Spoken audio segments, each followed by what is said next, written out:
Hi, everybody. Thanks for waiting. Hi, Nana T. Hi. Hi, Debbie S. Hi, Puddin. Debbie. Who's that? Pudding, Nana T. Margot. Nana T says, very rarely unsupervised here. The mods are the best. Oh, no button. Yeah, no unsupervision. No unsupervision. You're not unsupervised, unsupervision. Marianne Frontini, how are you? Snow remover. What else am I missing here? Flow on the go. Let me go to the YouTube thing. There's some updates on this Debbie Collier case, which is really getting to be quite the case. Okay. Quite the case. Let me get into this here. YouTube. Hope everybody had a good Sunday. I was did some cleaning outside, put some stuff, packed some stuff away like potting pots and stuff like that, and kids brought them to the shed. That lovely stuff. But it was actually warm today, and it says it's going to be warm all week. I hope so. All right.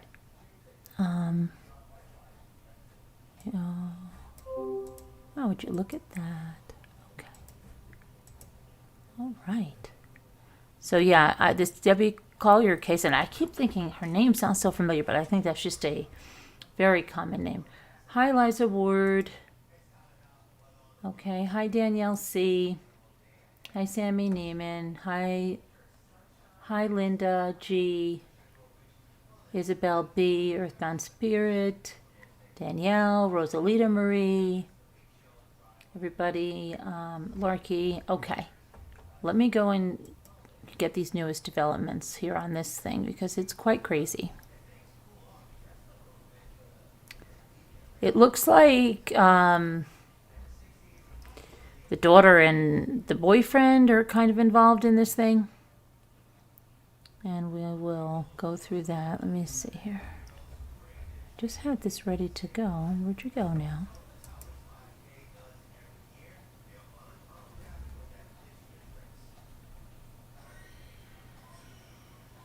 Father. There's some weird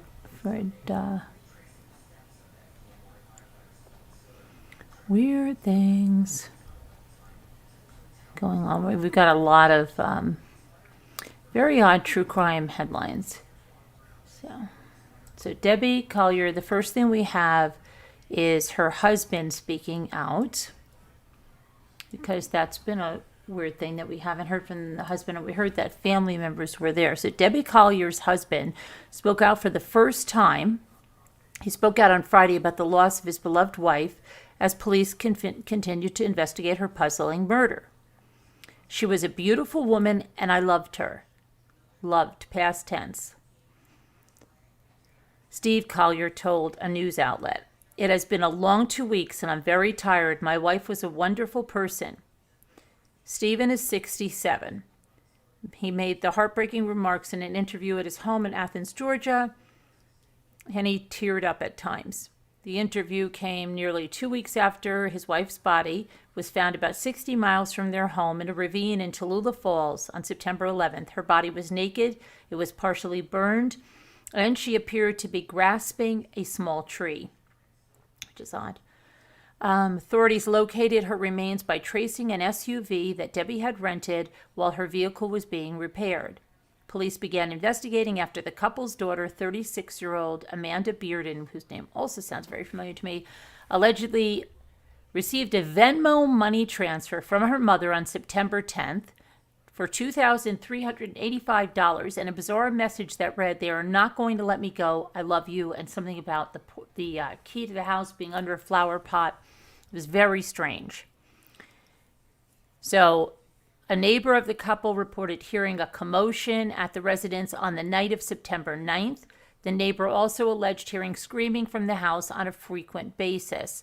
The neighbor added that they believe the person visiting was a young woman. Police have interviewed Amanda and her boyfriend, Andrew Tyler Gingerich, and they have also seized phones, searched their home, and both have a history of domestic violence arrests. Andrew said investigators are examining everyone who was close to Debbie. The police have interrogated us. These people who are closest to Debbie are kind of looked at as suspects right now, Andrew told the newspaper. Steve, the husband, has told police that he last saw his wife at 9 p.m. on the night before she vanished, and that her rental vehicle was still in the driveway when he left for work the following morning.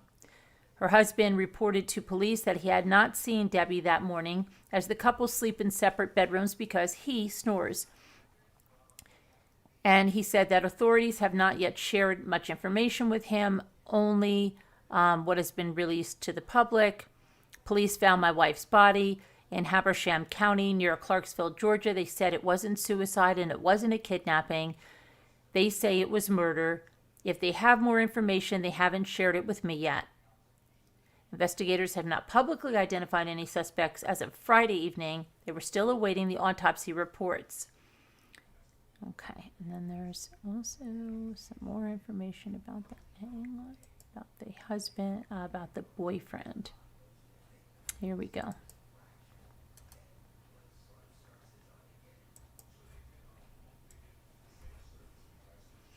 This picture looks very different than the pictures we have seen of her daughter before.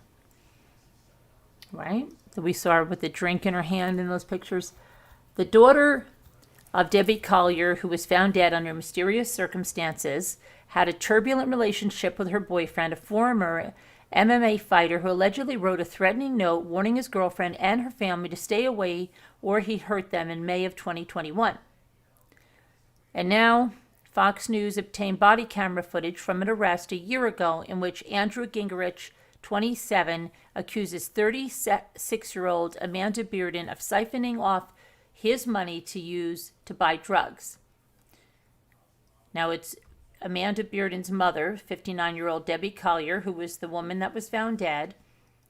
And this is very different from this photo, isn't it? That we had seen of the daughter. Huh? Quite different.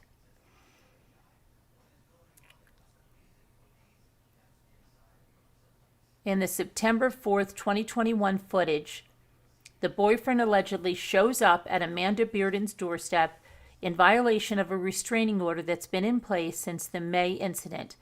And Bearden tells officers he arrived at 8:30 a.m. and began beating on the door and yelling. When officers arrived, he accused Bearden of stealing his paycheck.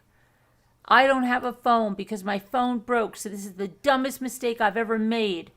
We linked our cards together so she can send herself money from my card. The first person to touch my money is her. That's the only reason we've had contact, because every week she takes $500 or $600 from my check, and I don't see how that's right, Gingrich said, and she goes and does dope with my money. Police arrested Gingrich, telling him that he violated the restraining order and he needed to take Bearden to civil court about the money issues. Inside the police car, he cried. He banged his head on the cage, and he worried that he'd be locked up until November, still accusing Amanda of buying drugs with his money.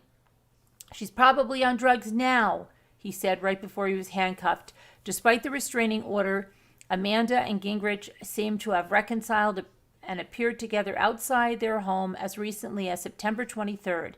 Gingrich was jailed for 6 days last week, as well as for probation violation, released when the judge told him to return with proof of substance abuse treatment, although last year he declared he didn't do drugs at all. Months before Gingerich's September 2021 arrest, he was arrested and charged with multiple counts, including battery against Amanda Bearden, who was also arrested for filing a false report with police. Bearden has said that Gingerich broke into her home, but an investigation revealed that he lived there. The handwritten note warning Bearden and her family to stay away, allegedly from Gingrich, was included in evidence compiled for that case. So, yeah. Very weird stuff going on. And they bring us to Texas, which is in a close running with Florida. Okay. A Texas father's been charged in Polk County with abandoning or endangering a child after he left a baby girl in a shed belonging to a Polk County family. John and Catherine McLean were awakened on Saturday morning by the sound of a neighbor's truck driving away. When they checked their security camera, they saw a mostly naked man checking several vehicle doors before jumping in the neighbor's truck and driving off. We called the neighbors and they reported it stolen, John McLean said. But the story wasn't over. Their dog Archie was barking at something inside the shed in the backyard. John went to investigate, then suddenly called out to his wife. He said, "Call 911, there's a baby." Catherine initially thought it must be a baby snake or some other kind of animal. John quickly dispelled that thought. He said, "Call 911 quickly. There's an infant in here." When a dispatcher told her it was fine to pick up the little girl, she brought her inside the house and waited for an ambulance. Emergency medical workers checked her out at the scene before taking her to a hospital in Houston. "I'm a mom," Catherine said. "I was pretty frantic and just shocked. It still kind of got me a little bit." Authorities say they later found the stolen truck with the little girl's father still behind the wheel.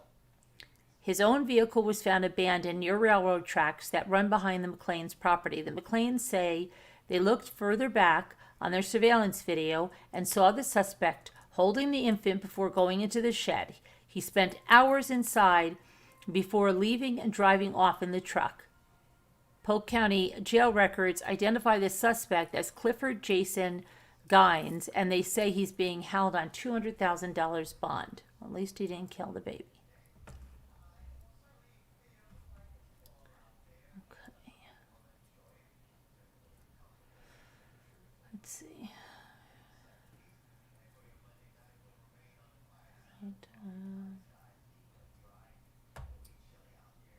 Aaron Carter.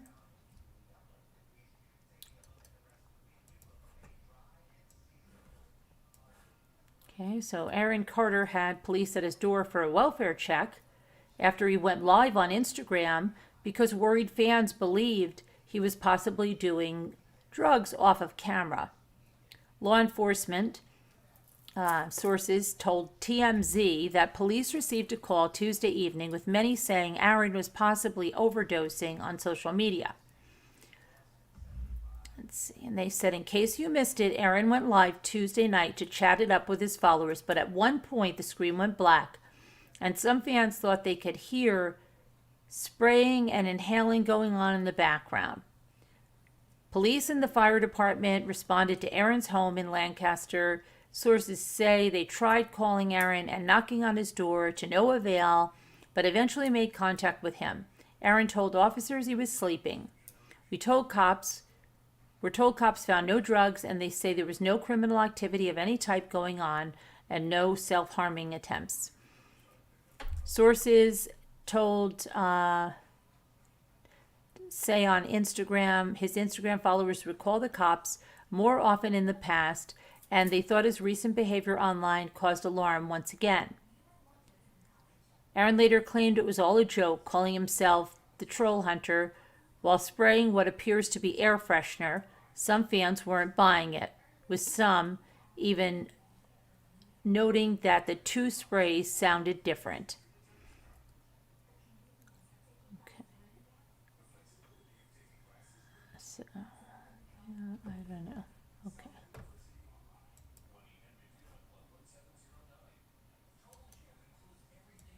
And then 2 fatalities and a pop-up. Hang on. That's not the picture. Where's the picture? Let's go. There we go. Of course, it's on TikTok. 2 people were killed Saturday night during a pop-up car rally in New Jersey in Wildwood. Wow, Wildwood.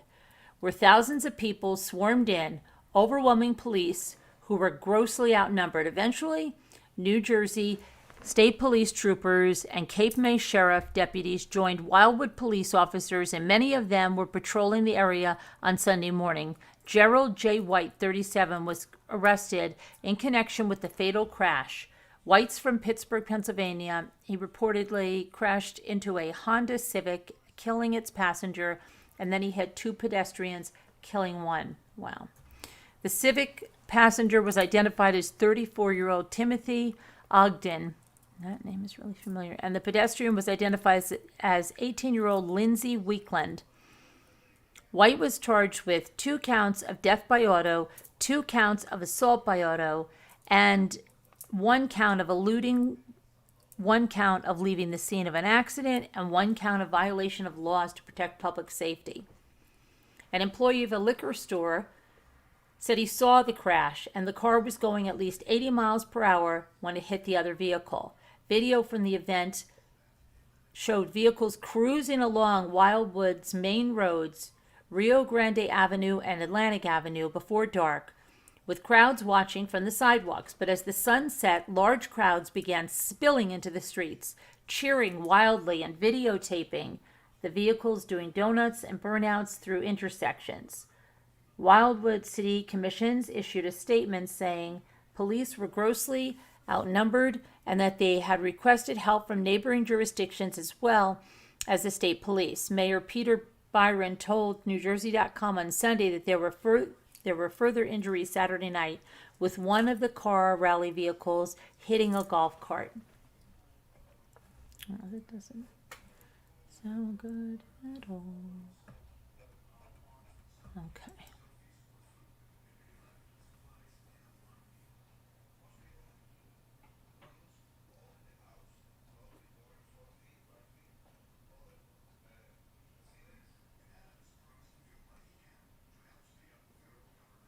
Those we all covered. Here we go.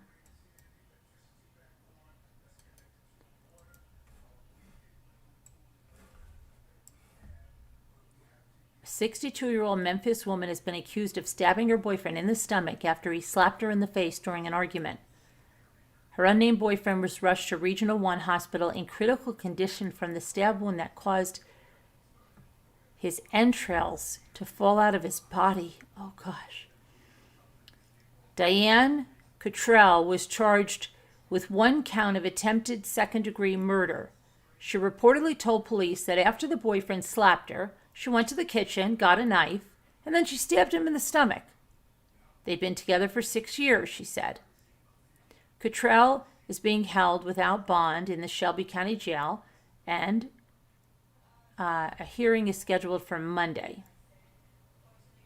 She looks pretty proud of herself, right? Yeah, let me see something. Okay, what?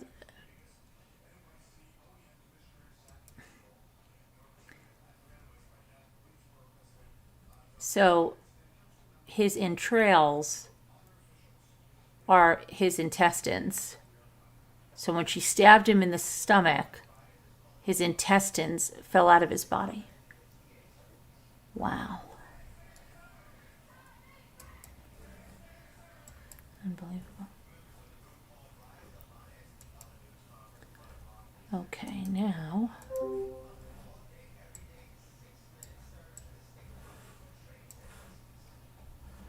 we have a 16-year-old girl is the latest person hit with charges in connection with the killing last month of a taxi driver in Queens.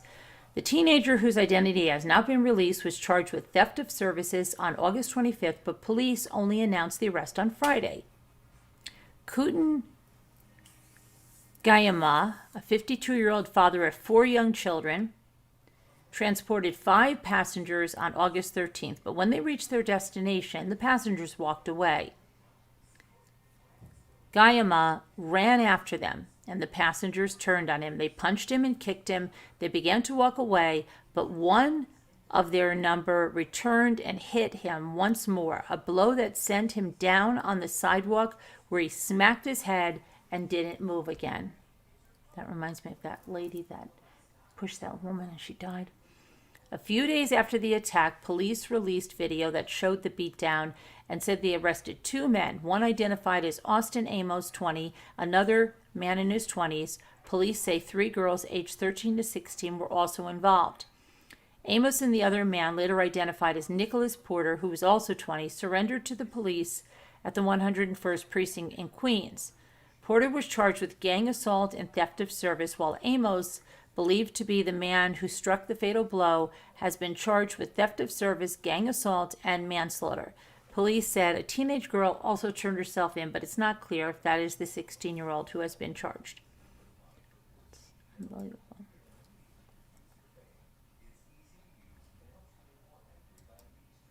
Okay, here's a very weird 9-year-old boy taking a shower. Hold on a sec here. That's not. Where's my thing? Here we go. 9-year-old boy taking a shower allegedly drowns in a bathtub in Texas on Saturday. Authorities received a report of a drowning around 10 p.m. at a home in southwestern Houston in the 15,600 block of Collier Road and West Fuqua Street and Beltway 8. Responding police officers arrived at the home where they discovered a man who was performing CPR on his 9-year-old grandson. The grandfather told police officers that he found his grandson unresponsive in a tub after the boy had been taking a shower. The grandfather pulled the child out of the tub, called 911. Medics rushed to the child to the hospital where he was pronounced dead. It's really sad. Police say they are investigating what happened and how the child ended up drowning.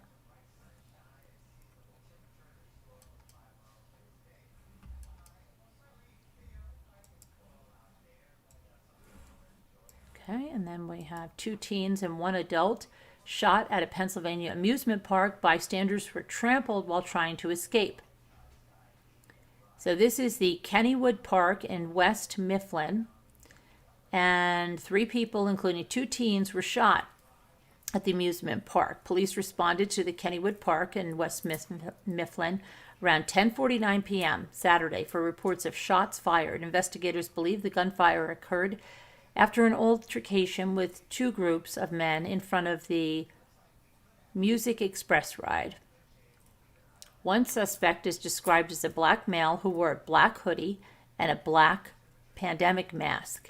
The 3 victims were a 39-year-old who was shot in the leg, a 15-year-old who was shot in the thigh, and another 15-year-old boy with a graze wound. As of Sunday morning, the 39-year-old has been treated at the University of Pittsburgh Medical Center, Mercy Hospital, and was released. The 15-year-old teen shot in the thigh was listed in stable condition at the UPMC Children's Hospital of Pittsburgh. The other 15-year-old victim with the graze was also listed in stable condition at UPMC in McKeesport. Several additional people received medical care after they were trampled as the attendees fled what was supposed to be a fun Saturday evening. Officers recovered 1 handgun inside the park, and it's not clear how the gun got to the facility, which uses metal detectors at its entrances. 7 police officers and in-house security crew were patrolling the event. The shooting happened on the first day of the park's Fall Festival, a Halloween-themed gathering that was scheduled to run until 11 p.m. The park is expected to remain closed until September 30th. The park is closed for the night, and all guests have exited the park, posted on Twitter.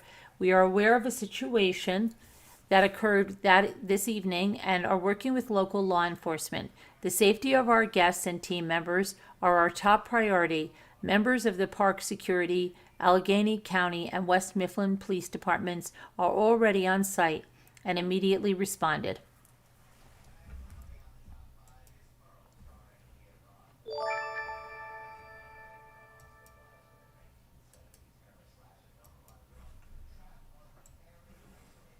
Okay, here's another bizarre thing happening. Okay. All right. Tammy McD, thank you for being you. Thank you for the super chat, Tammy. Appreciate it. Okay, this is a weird story now. Let's go on this one. So, a man has been urinating on the grave of a former wife and leaving feces-filled bags there, which is enraging the woman's adult children who say police are not doing enough about it. The disgusting morning ritual was discovered after the woman's children began finding poop bags by her grave at the Tapan Reformed Church Cemetery in Orangetown, New York. I've never had so much rage in my life, the woman's son, 43-year-old Michael Andrew Murphy, told the news about how he felt after discovering what was happening. It was in April when the children first found a bag at the burial site of their mother, Linda Torello, who died in 2017 from cancer. The 66-year-old had 7 kids and 13 grandchildren and was expecting to become a great-grandmother when she died. The children assumed the bag was mistakenly left by a dog walker, but then they found another bag on a return visit. Murphy talked to the New York Post after finding the second bag, and he said he and his sister called police and told the officers who took a report. The siblings also got permission to install a trail camera on a tree, which recorded a visitor arriving around 6:15 each morning where he urinated on the gravesite. However, the footage was grainy and blurry, so Murphy and his sister stalked out the cemetery one morning, placed a smartphone on a nearby headstone, and they hid in a shed. I was shaking while I was hiding. My sister was crying. I was sick. I was so angry. I felt like getting out and killing him. I don't know how I made it through that, he added in an interview with another media publication. The siblings learned that the man, who lives in New Jersey, had briefly been married to their mother in the 1970s and fathered one of her children. I don't know if the man owns a dog, or is shiting in a bag himself, or is getting some dog shite, Murphy said. All I know is that he's using my mother's grave as a toilet every morning. A police officer reportedly issued a ticket to the man for public urination, but Murphy said the man should face greater accountability in New York State. Cemetery desecration is considered a crime if it causes damage greater than $250. Murphy may have met the damage threshold because he and his family have paid for a hazmat firm to remove the urine-soaked decorations, clean the headstone, and replace the surrounding grass. The family also has to pay for permits for the companies to do the work. Additional offenses could include criminal mischief, trespassing. They're not identifying the man because he has not been criminally charged. He reportedly left Torello while she was pregnant and was an absent father to his biological daughter.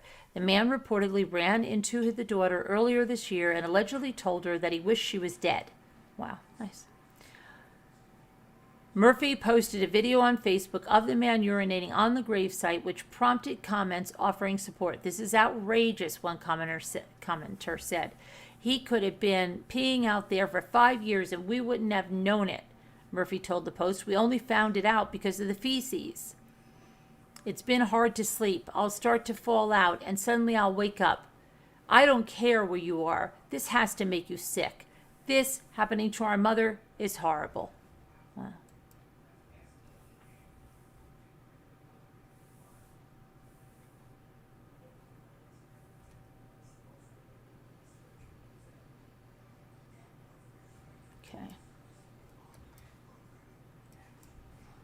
So in Idaho, chiropractor's in trouble.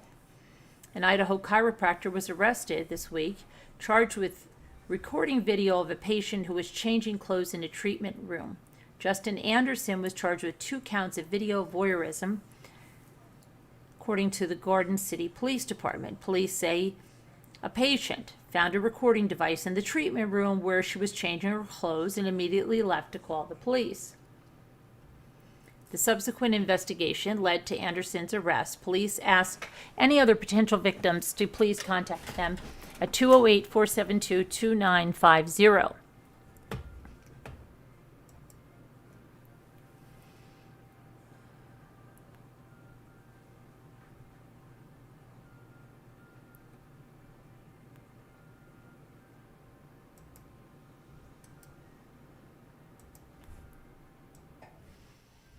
Okay, so here we have 4 registered S offenders were arrested this month for attending the 2022 North Carolina Mountain State Fair near Asheville. Buncombe County Sheriff's Office Major John Ledford, I think I know, said that the state law specifically bars registered S offenders from the annual fair, which is held between September 9th and the 18th. It was during the course of the fair, and it was early on in the fair, because once this word gets out, then we're checking for that. We hope that this is a deterrent for others, Ledford said. There's no indication initially that they were there for nefarious purposes, but we don't know their intent on coming. Just the fact that they're merely on site is enough to violate the statute. Claude William Thomason, 31, Dustin Scott Bowman, 41, Charles Andrew Graves, 45, and Jason Wilson Rowland, 53, were all charged with violating North Carolina general statute concerning S offenders unlawfully on the premises. According to the registry, Thomason was convicted of taking indecent liberties with an 11-year-old when he was 21. Bowman was convicted of taking indecent liberties with a 12-year-old when he was 19. And Graves was convicted of taking photographs through or undergarments in 2021. And Rowland was convicted of an undefined sex offense when he was 25. Ledford said the four men were identified as they entered the fair gates. We have specific personnel who are assigned as part of a special investigation who handles the S offender registry, so they know a lot of these people on site. They're responsible for verifying addresses. They interact with them quite regularly. Ledford said that multiple law enforcement agencies were Western North Carolina Agricultural Center grounds for the duration of the fair, and they were patrolling for various criminal activities. Our detectives units on scene, our drug units on scene, our S offender unit on scene, Ledford said. They're operating behind the scenes to make sure that everybody is kept safe and while they enjoy the fair. All four busted offenders have since bonded out of jail. According to the registry, going to the fair was their first violation of the statute. Let's see here. Hold on a minute. Thank you, Rough and Ready, for the super chat. And thank you, Tammy, for the super chat. Appreciate that, you guys. Very generous. Thank you. Okay, let's go to the next thing here.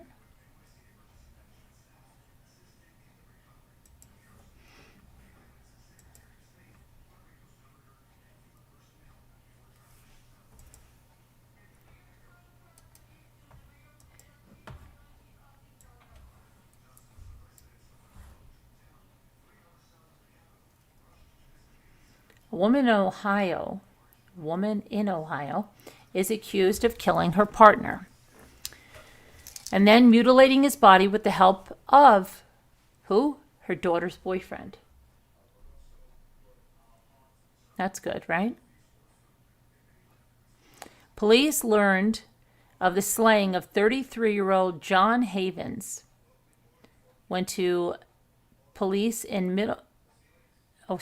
They learned of the slaying after 33-year-old John Havens went to police in Middletown, Ohio, and told officers that he helped dismember the body of 55-year-old Jeffrey Fellman. So he is her daughter's boyfriend, 33-year-old John Havens.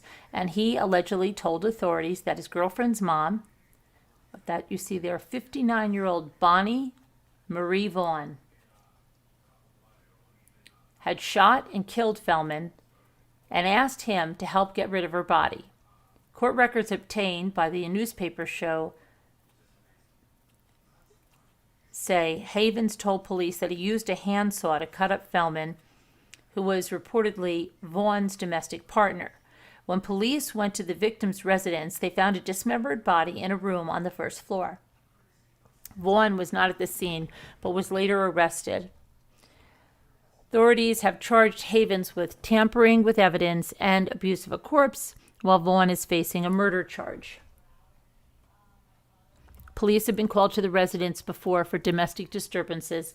Middletown Police Major Eric Crank said the scene has stunned the community. This is one of those shocking crimes that occurs. It's very rare. A neighbor said Vaughn seemed nice, but he seemed a little bit off. You never know. Sometimes she seemed a little bit off. You never know. She didn't always appear to be cognitively maybe altogether there. But yeah, I mean, she was nice. Bonnie was always very nice, said Michelle McRoberts. Vaughn was in court on Tuesday where a judge set her bond at $1 million. Haven's bond set at $15,000. To report any information, call the Middletown Police Department at 513-425-7700. There we go. Okay, let's see. So you know there's no cameras in the Vallow case. We did that. And we gotta do that Parasail Accident.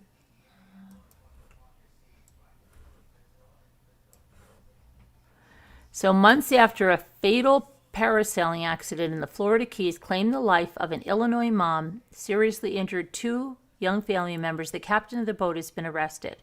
Daniel Gavin Couch, 49, was charged with 1 count of manslaughter and 5 violations of commercial parasailing statutes.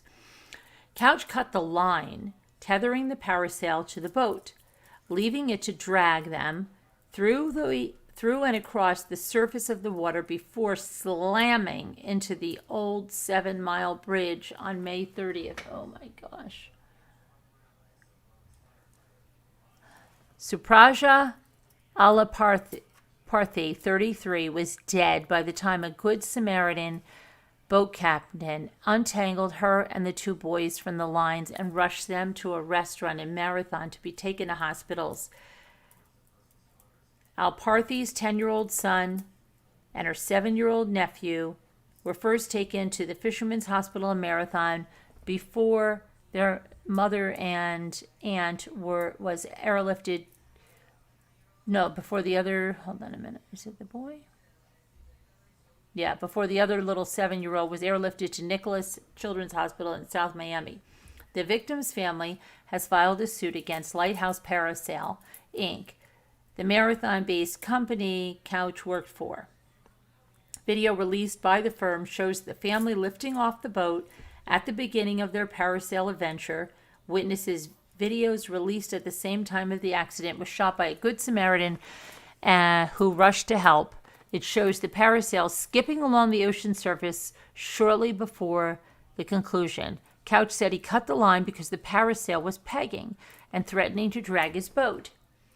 Mark McCullough, chairman of the Parasail Safety Commission, said the man who pioneered the sport in 1970s said at the time that Couch had other options to deflate the sail and that not cutting the line is the golden rule of parasailing. A storm was blowing into the area that day, and the wind had picked up considerably. The changes say that the weather was a key contributing factor in the accident and that Couch ignored a weather alert earlier in the day. Additionally, the VHF radio was turned off. There's no excuse for the negligence and disregard for public safety that was shown in this case. Florida Fish and Wildlife Conservation Commission Region Commander Major Alberto Mazzia said in a statement released by the agency, "My prayers go out to the families, those involved in this terrible accident. Our investigators conducted a thorough investigation, and the charges today hold those responsible for this tragedy accountable." Very sad.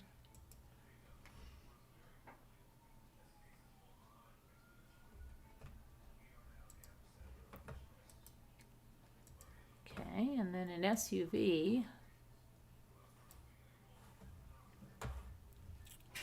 Hold on, that did not. There we go. Police have found items belonging to a missing 6-year-old Florida boy with autism in an abandoned car in Maine, according to a private investigator in the case. A spokesperson for Miami-Dade Police Department said that investigators are trying to determine if the vehicle had any involvement in the disappearance of George Jojo Morales on August 27th. The boy was believed to have been taken by his father, 45-year-old George Morales, and paternal grandmother, 68-year-old Lillian Morales, ahead of a custody swap with the boy's mother, Yannette Concepcion. What was I going to say? There was something I was going to say. Concepcion had been awarded custody of Jojo, although his father was allowed to have some custody, but only during daytime hours. When Concepcion went to pick up her son on August 27th, the apartment was empty. Everything was gone. Everything was gone from his apartment, she said. His phones were off. His mom's phone was off. The Florida Department of Law Enforcement initially didn't issue an Amber Alert because of custody agreements, but did so within a few days. An arrest warrant had been issued for the father. The vehicle was found abandoned in Littleton, Maine by the U.S. Border Patrol agents, and it's not the vehicle that the trio may have left in, so it's not clear how this vehicle, which was a black Yukon, came to be connected with the missing boy. Littleton, a tiny town in northeastern Maine, is directly on the border between the United States and Canada.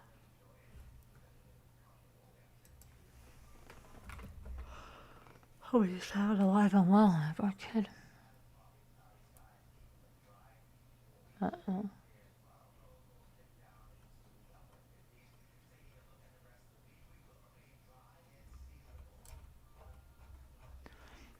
And we have one other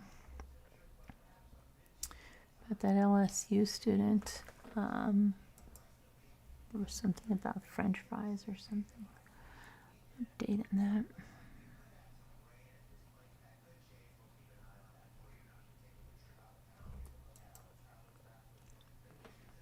So the reward for the LSU student that was killed on the train tracks has soared as police have yet to find those responsible.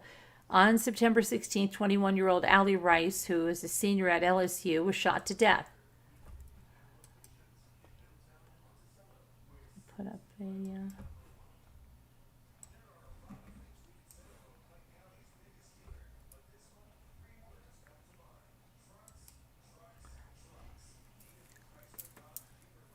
She was at a train crossing in Baton Rouge. Investigators presently believe that she was shot as a random act of violence. Audio from a surveillance recording and witness statements indicated someone fired about a dozen shots into her vehicle. A restaurant that her family co-owns and where she worked initially offered $10,000 for information leading up to those responsible. However, this week, the restaurant announced that it was offering up to $50,000 for information that leads to criminal charges. Restaurant co-owner Chez Ciccone said another business has contributed towards the reward amount. The massive increase in the rewards tells us that there are people concerned in the city. Okay.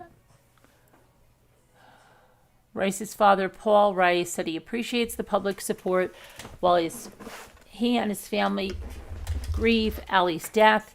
Our family and friends and even people we don't know have been absolutely phenomenal through support, bringing food, financial donations, just their attendance at the visitation. A dinner in Rice's memory is scheduled for October 13th, and tickets for the event are $100, and the proceeds will be used for a fund. Authorities have not publicly said that a suspect or motive has been identified. Police have inquired with Uber about whether any rideshare drivers were in the area at the time of the shooting and if those drivers might have seen anything. Okay, and that's going to be the end of the true crime, and I'm just going to put this like this, and I'm going to get it in live chat. Okay, so let's see who's here with us still.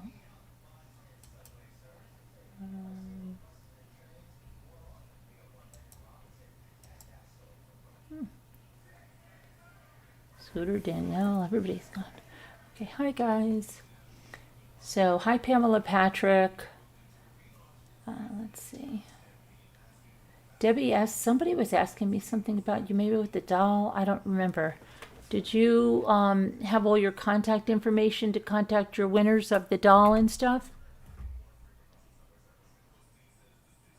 Hi Oliver. Hi, Kevin. Let's see. Hi, LMNW. Okay, so, oh yeah, Snoopy. Yeah. So, what else is going on? Hi, Alicia Bissell. Today is Sunday going into Monday.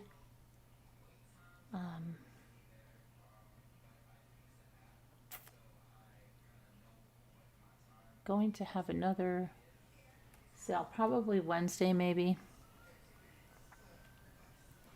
Trying to think. I have a lot of things to do. I got some very interesting news today. And it's good. You are okay. What does that say? Ian? What do you mean? Debbie S says Ian. Ian is what's going on. What do you mean Ian is what's going on? You mean Ian Lee? Ian Lee didn't make a new video today, otherwise we would react to it. He hasn't made one yet, but he may be making one in a few hours. There are other people who are chronicling the abuse. We'll be reacting to those too, but today has been an absolutely crazy day. And I've been busy, and then I got new information. Thank you, Tammy McD, for the super chat.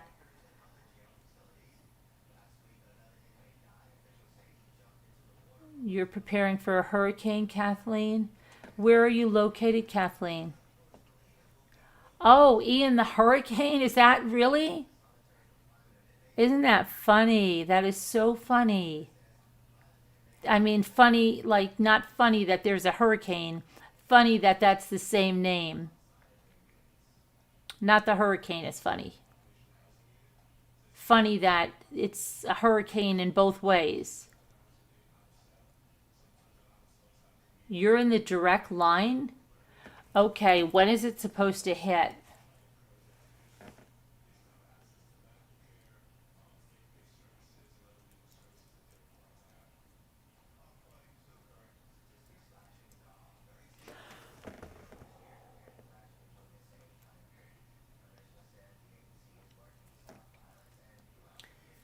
Kathleen, where are you? Where's Kathleen? She's in Florida. Okay. You're Ian the hurricane. Okay, yeah. I thought she was talking about the other person, you know. Which let's see what's we'll see what's new on both fronts, okay?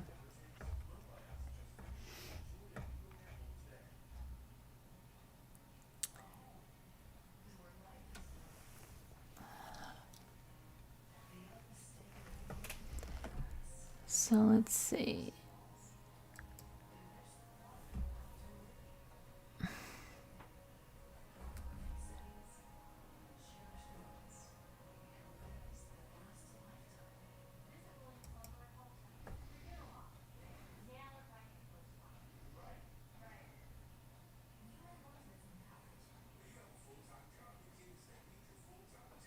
Okay, this is really interesting.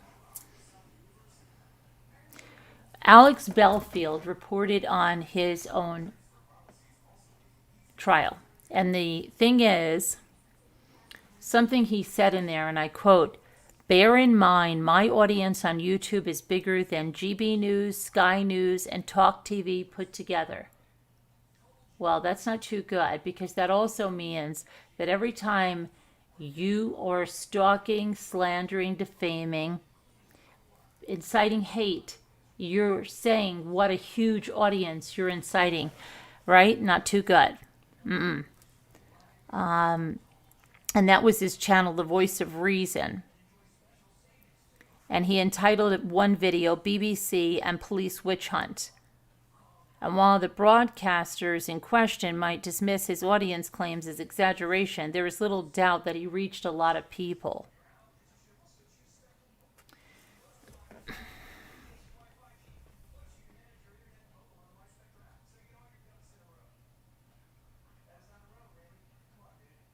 Each day, Alex Belfield denied the charges that were against him. He would appear before the judge and jury. He would later film himself outside the court or at home reporting on the progress of the case. He would then upload his reports to the same social media channels the Crown Prosecution Service said he had continually used to harass his victims. He was found guilty of 4 stalking offenses. Belfield's YouTube channel has more than 350 subscribers. His court reports regularly attracted thousands of comments and more than 100,000 views. Jeremy Vine, one of his victims, said that it was absolutely bizarre and he was essentially reporting on his own case. I've never heard of this happening. You're watching your stalker read out your evidence online.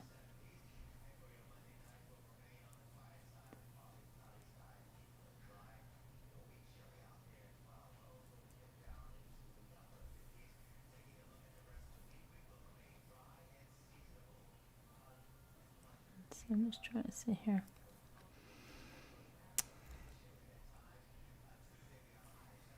According to YouTube, he has been suspended from monetizing his channel since February for violating their policy on harassment. If we see that a creator's off-platform behavior harms our viewers, community, employees, and our ecosystem, we take action to protect the community, a spokesperson said. Yeah, he should be completely off because he's been sentenced to prison. So, okay, now let me see here.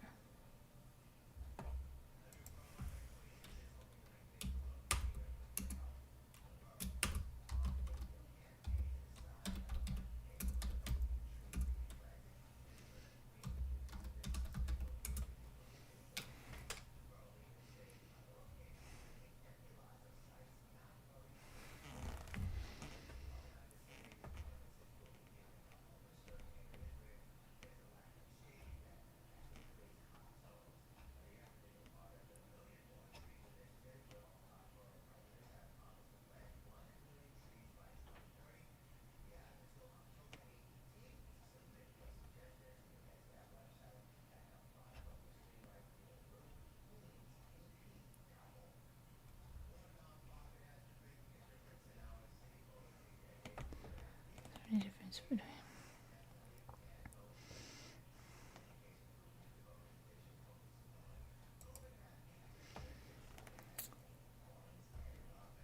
what is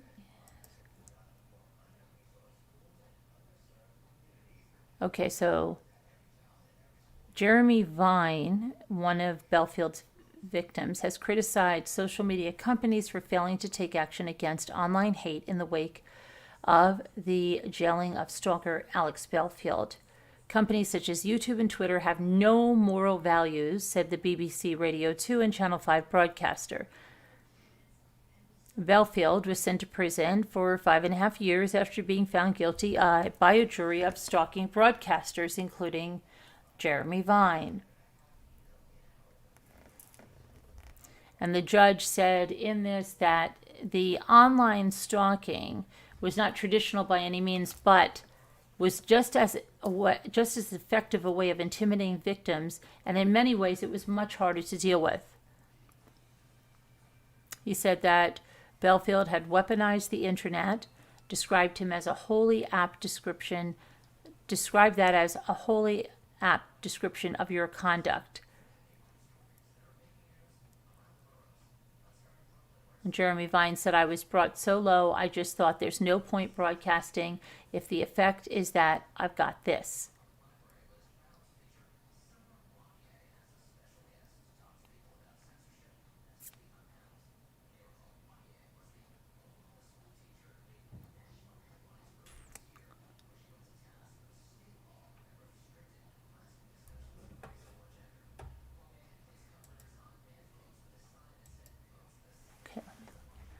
Come on. Okay, let me look at this now. So we're going to talk a little bit about what my stalkers are doing, because I want to be sure that we are keeping that out in the forefront. And let me move myself over because I said we are not going to be quiet anymore. So today, what my stalkers are doing is they are trying to clean up their language on social media. They are stalking me to other channels, to other places. They stalked me over to Ian Lee and went in there and wrote under a comment I've left. They've written in other comments, and then they've taken into writing huge community posts where they are tagging Ian Lee and pretending they are victims. Well, what they don't understand is that Ian Lee has been through this for 10 years, and so have the other people that have been attacked for years. They are well aware of your tactics, and anyone going to any of your channels can clearly see in your diatribes and all of your videos and your posts who the stalker is, who the harassers are. It's all very clear. You're not playing with someone who hasn't been going through this, just as I would know if someone did that, okay? Anyone can know. So just understand that.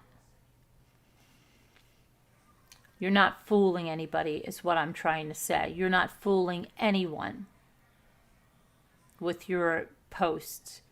And tagging him, listen, as a stalker that you guys are, tagging him and then asking people to tag him, asking people to go there and leave leave comments to harass me, and you are in turn harassing him, you are again showing what kind of stalkers you are. That you cannot and will not leave me alone. But you're going to continue and continue instead of going on with your own life, but you've already done it. You're going to be held accountable, and it's scaring the crap out of you. It's easy to see that. Okay? It's not free speech what you're doing. I've asked you to leave me alone, and you keep upping the ante. Keep using my name, you use my initials, you tag me, and I've asked you all to stop it. But you won't stop the harassment, you won't stop the stalking, and I'm not going to be quiet about it. There's more of those mentions, and unlike some lady says, you cannot get the mentions off. So every day I have mentions of your little post and your little videos and what you're doing, what you're lying about, accusing me of all certain things. And I also found out some very key information about who exactly is behind a bunch of your things that you've done, including what you did to my son. So, and I think people would be absolutely shocked, maybe not.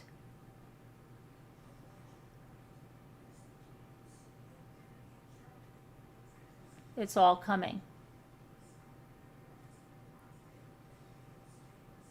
It's all coming out. That was the most disgusting thing to do. Teresa Green, my son did not die of a drug overdose, nor did he die of cardiac arrest, nor did he die of liver failure. Stop spreading rumors about how my son died, okay? Stop talking about my son because you know nothing of him. Davita Lane, Lisa D, Nana Patty, stop talking about my son. And that includes in your Slack and all the lies you're spreading and everything you're doing behind the scenes and everything you did for the Hell to the No video, because it's all out there. Stop talking about my son. You still haven't taken my little boys down, okay? And now we'll commence with the striking of you. Thanks, High 61. I do have to color it, but thanks. Anyway, I have to say that because it has to be on record, because they'll say, oh no, she didn't say that. I'm so sick of it. Today I went to a chat where somebody was talking about someone that stalked me last night. And who shows up? One of my stalkers, Teresa Green, is in there. Teresa Green cannot stop stalking me. Teresa, I'm going to be sending all of your comments of recent to that creator.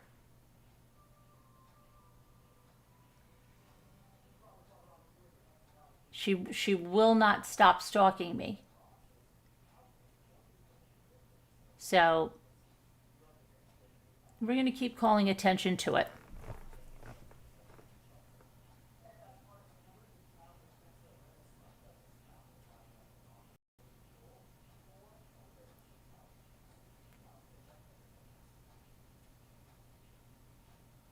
Still talking about the resort. Still talking about CPS. Trying to say, oh, I don't think that was legal because the guy knew her. You don't know what you're talking about. You really don't.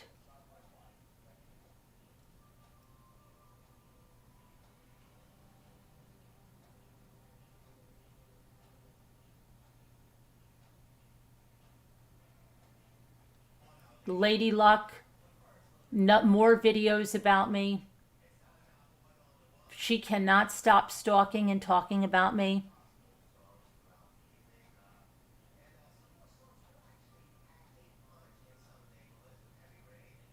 And those of you that have been sending us information, thank you.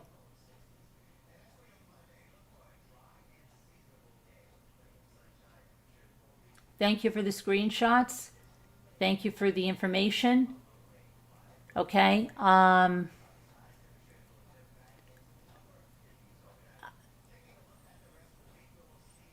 It leaves me sick. Absolutely sick. And I'll explain more in that in days to come. But you're going to be very shocked about information that will be revealed.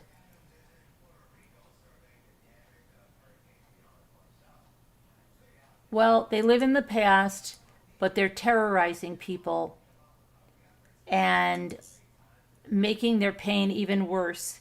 And it's all pain and suffering, right, of what they're doing. So they have to stop.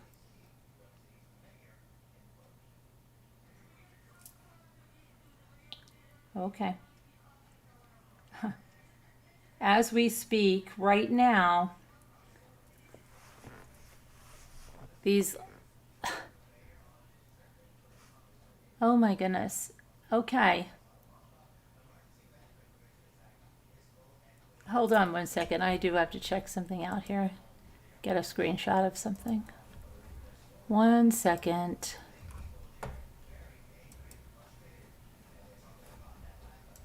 Wow. That's interesting.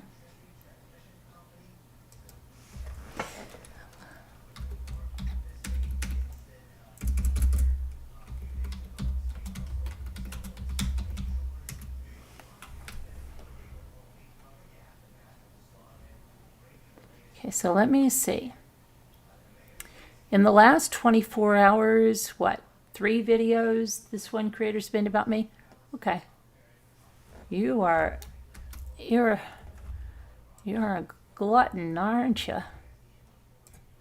It's okay. Thank you for giving us more evidence of your stalking behavior. Thank you.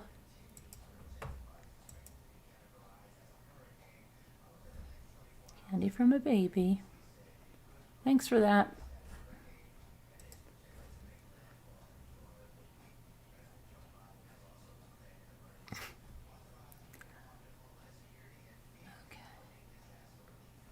Oh, keep tagging my name, right? Keep tagging my name. Okay, let's see what's going on over here. Hold on 1 second, guys. I just want to go over here and get this.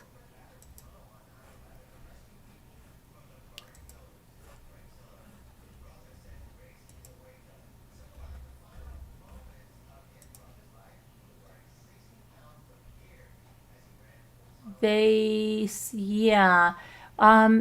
Well, you know what, Debbie asked, the hate that they're inciting, all it takes is one person that they're reaching, and I found out some very unsettling things in the last few days, very unsettling. And let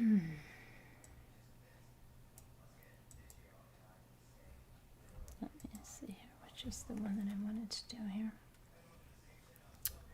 My YouTube. See. This. Cunts.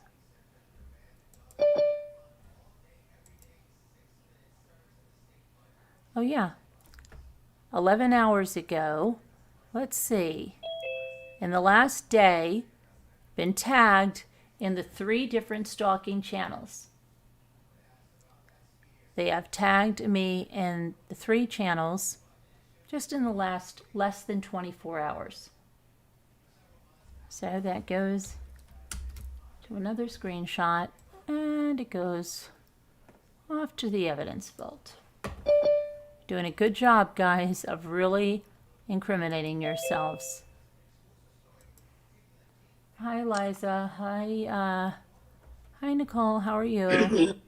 Danielle, Nicole. Good. Danielle, Nicole. Either or. How's it going? Okay, there we go. Okay, mute.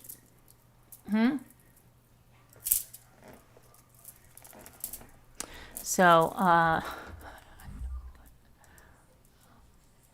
Sassy says, the pink lady claims she doesn't care about you or your problems, yet she's inserting herself right in the middle by choice.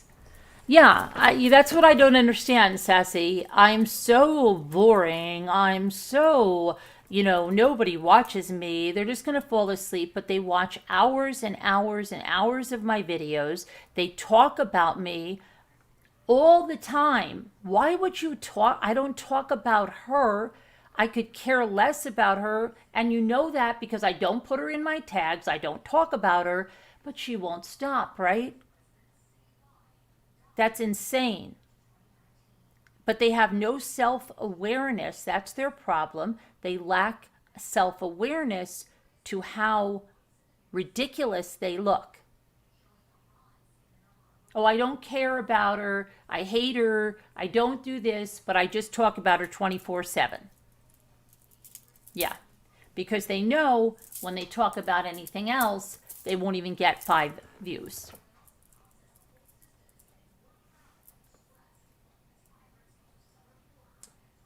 What kind of round stone you gave each of when you uttered it was shown?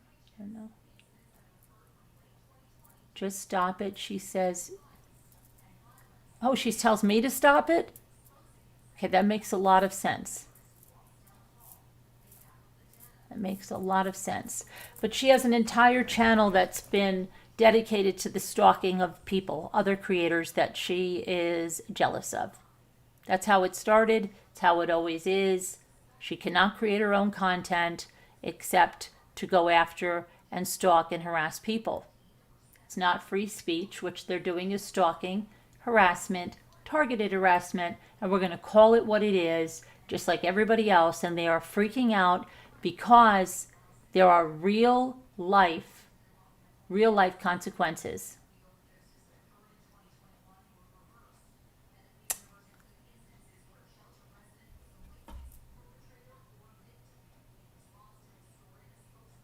Let's see. Change her name to Danielle.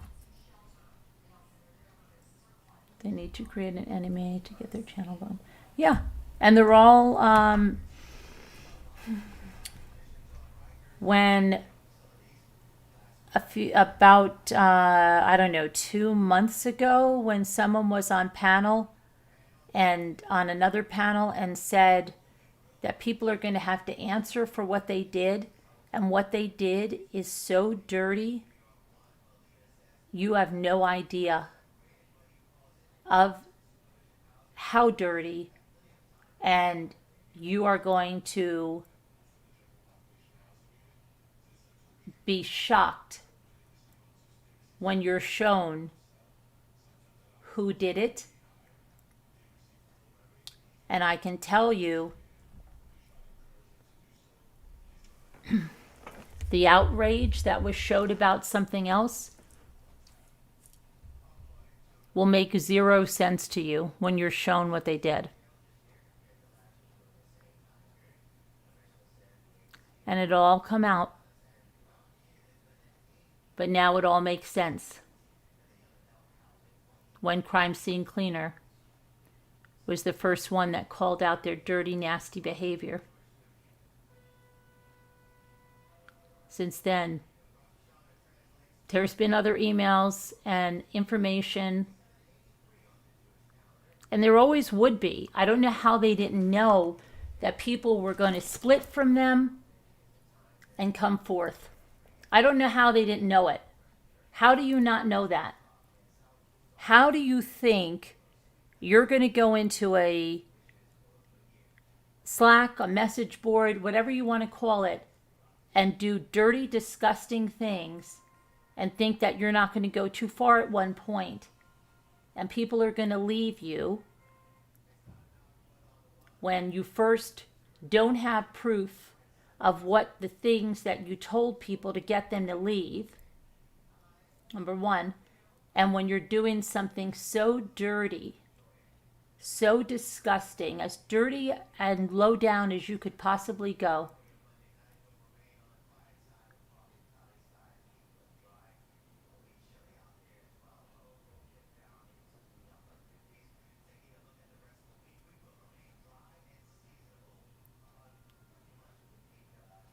So,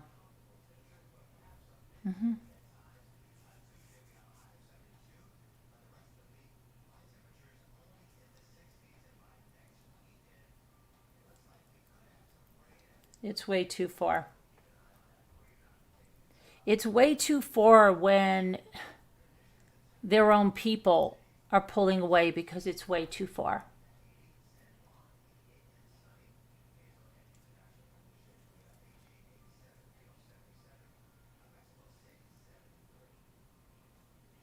And they're still doubling down.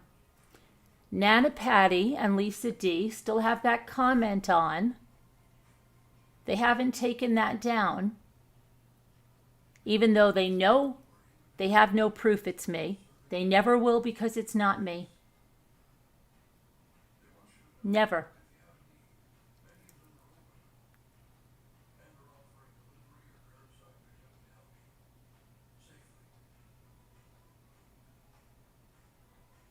Never. And neither will Mama Ames with her lies, saying something is me. But they'll all have to answer for that. That's not free speech. That's harassment.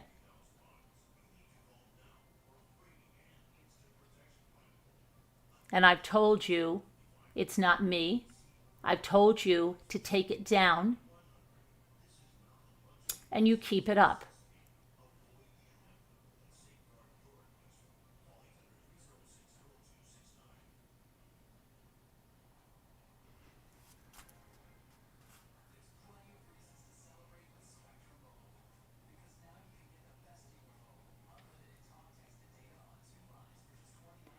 They're all buying each other's, the ones that are there are buying each other's silence and cooperation. Yeah.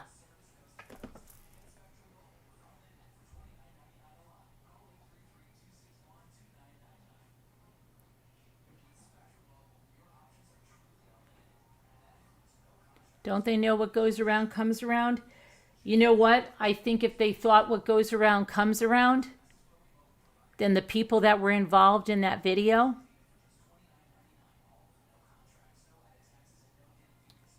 they're tempting fate big time, huh? They're tempting fate. What kind of mothers, I'm going to ask yourself, what kind of mothers would decide to taunt, to deliberately hurt a grieving mother by making a video with lies? Are they the kind of mothers that anybody wants to even know?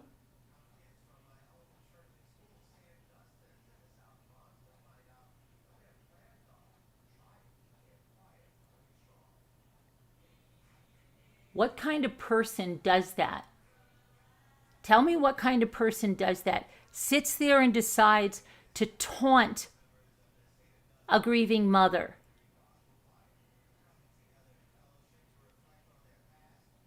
Is it the kind of mother that seemed outraged over something that someone forgot? And so then goes and says it's okay to make a video about her son, and let's lie about her son?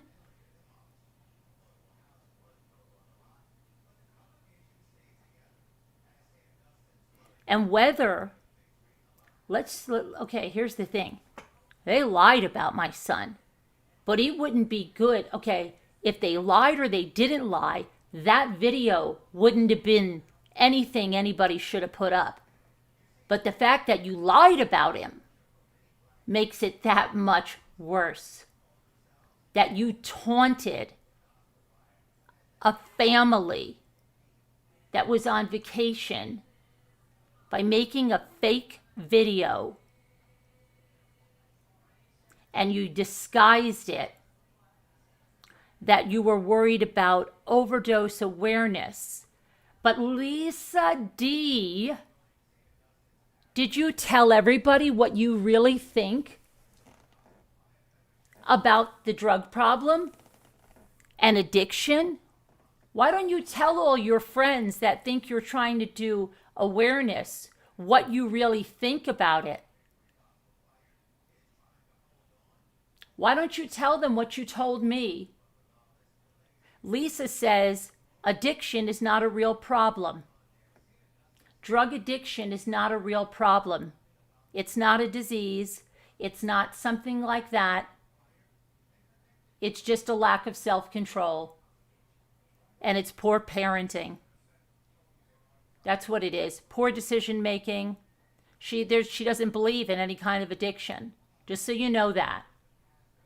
But, that was the hypocrisy of her trying to say that this was because they're trying to bring awareness to overdose deaths.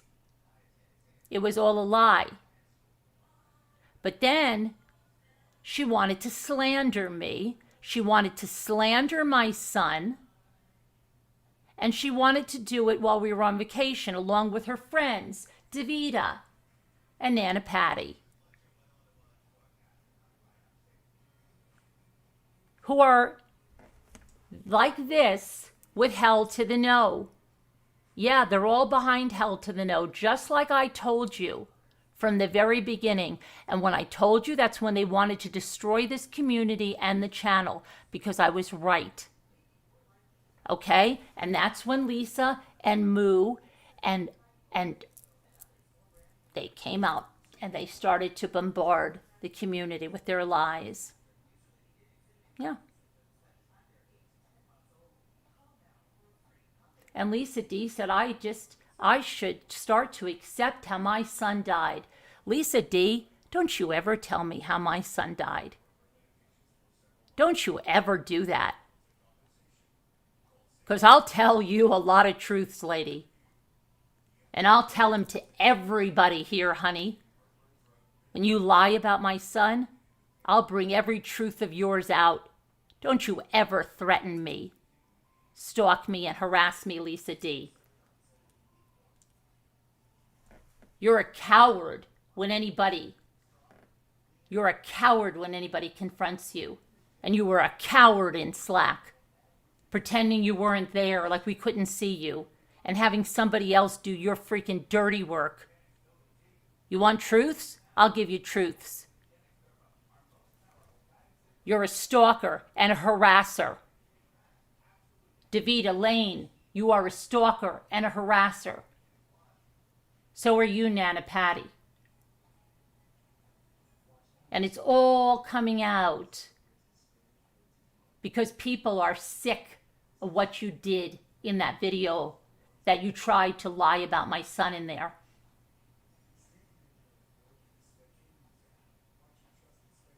And people are talking and showing what you were doing.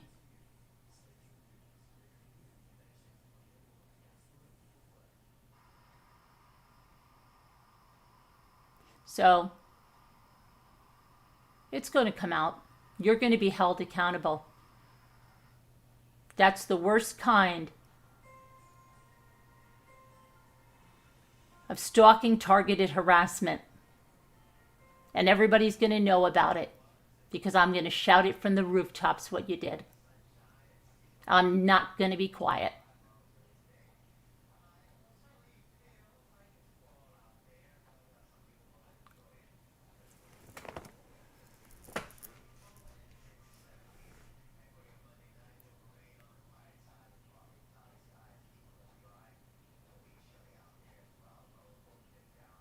And we're going to go now, and we're going to start striking. And everybody can come on panel, and we're going to start striking. So you can help me with finding the timestamps, because I told you I was going to start striking you. And I'm going to strike you. You have no right to have my minor children on your channel. You have no right to have my content. I gave you a grace period to which you did not heed it, and you did not remove those videos. And so I'm going to strike them now. And if anybody would like to come on and help find timestamps and this and that, you're more than welcome to come on panel. And we'll go get started with this. And we'll go from channel to channel to channel. Because what you're doing is targeted harassment. You're not allowed to use my content for that. You're not allowed to bully my little boys and put them in harm's way. You're not allowed to lie about my son. Okay? How do we spell what, Ruff? What do you want to spell?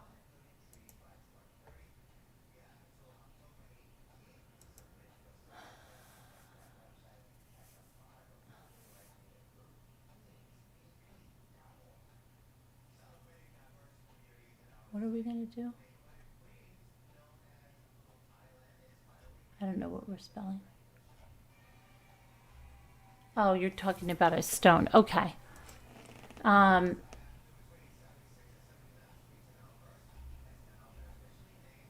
keep talking. You're doing a really good job of incriminating yourself. And bring out your coloring markers. You'll never color, and you'll never disguise what you did.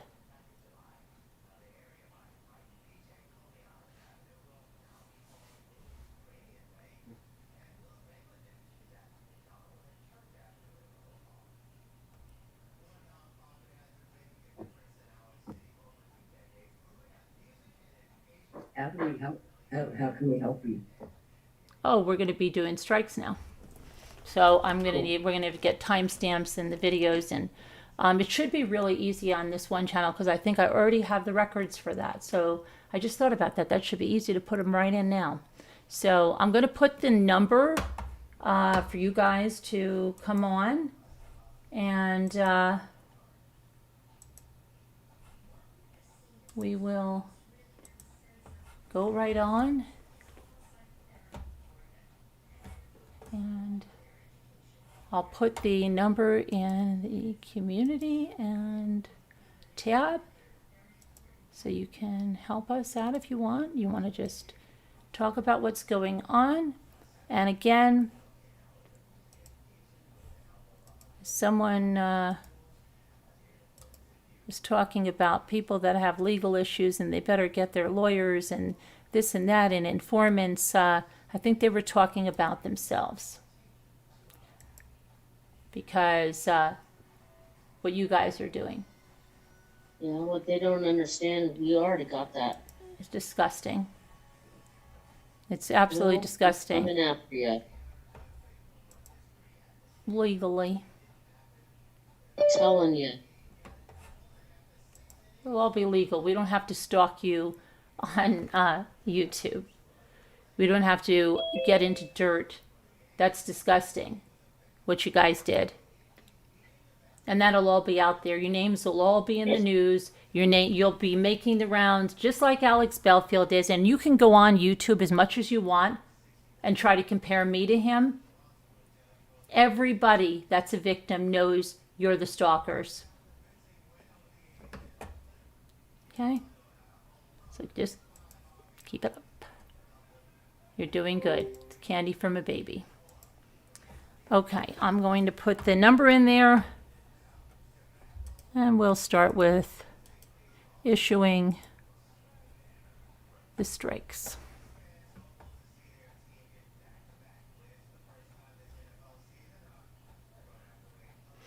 And if you manage, remember, your other lawyer left you. If you manage to get a lawyer to act as the channel owner, my attorney will be calling that attorney and making sure he knows about the harassment, the stalking, and that lawyer will leave you in the dust just like your other lawyer. Yeah. Exactly. Once they find the content on your channel and they know about what's going on in the news and Alex Belfield and all this stuff, they are never going to act as the channel owner representative. And do you know that that lawyer has to act as the channel owner representative? You should look up the law because you seem to not know too much. That's why your other lawyer cut you loose. Bam. That's why you haven't got another one, because you know that my attorney will contact them. And they're not going to take on your garbage. You're violating the terms of service on YouTube. They're not going to risk their law license to protect harassers.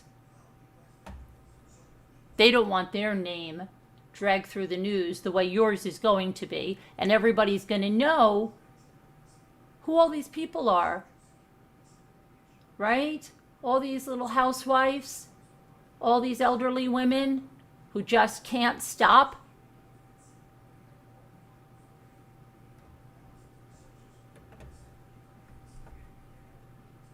Your coloring is so fun.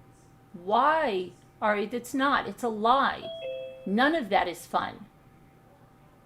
For fun for you guys is stalking and harassing someone. Well, it's against the law. Okay, so give me the freak alone. I've told you to leave me alone. That's what I had to do. You still won't leave me alone.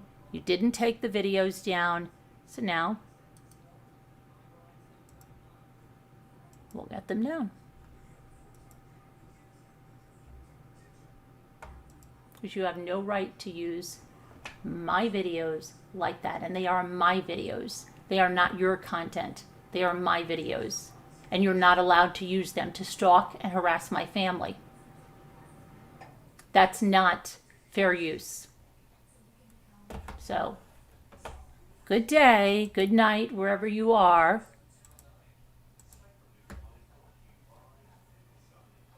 Okay, everybody, we'll see you tomorrow. Everybody take care. Thank you so much. And, yeah.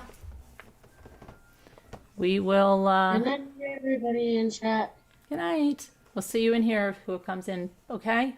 Bye now. Good night. Good night. Night. Good night.